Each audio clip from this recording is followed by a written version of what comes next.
הערב גם, למרבה הצער, הופעה האחרונה של נגן הזורנה שלנו, אייל סטריט, אני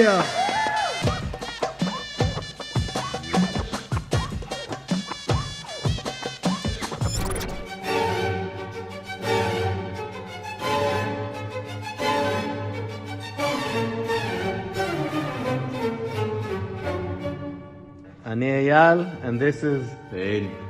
we're looking forward to seeing you In Eilat. November in Eilat. Maxim Kozinov. Hi there, very much looking forward to play for you.